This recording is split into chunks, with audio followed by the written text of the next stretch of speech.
and what seems to be quite a good decision, in my honest held opinion, there are parts of the Central Otago area, specifically Arrowtown, Hawea and Glendhu Bay, that are going to chlorinate their water. Now, the reason I say I think it's quite a good decision is it's actually based around what happened in Hawke's Bay this year and all those people, Dominic George, getting very sick with very bad bugs that were in the water. This is the Havelock North case, isn't it? Yeah. So they've said we are actually going to do our best to keep our residents, and I guess at this time of year, our tourists as well, safe by chlorinating the water. They're about to start it next week, I think, and they've planned to do it through till next March. But I don't actually see why they'd ever stop once you start, because as controversial as it may seem to some people, and what a great talkback topic this is, chlorination in water is typically a pretty good thing. I think it's reasonably good as long as there's the right amount of chlorine in the water, Pat. I think it's fine. As a frequenter of these parts of our fine province,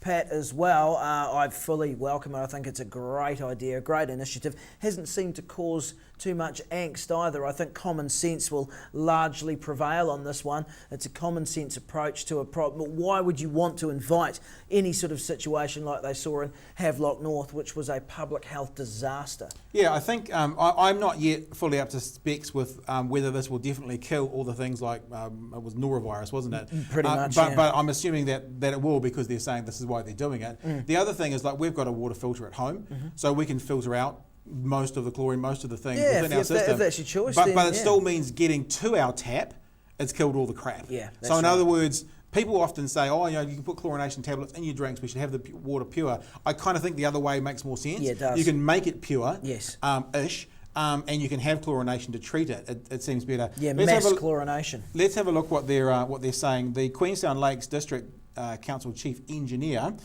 whose name is Ulrich Glasner, has said this of it: our communities are entitled to safe drinking water. This is both the explanation and legal requirement that the water for residents and visitors alike be safe to drink. So, I mean, there is this argument about chlorine as a poison. Yes, it is. But a lot of things... Well, if you just have it by itself, yes, it is, yeah. But a lot of things diluted are not.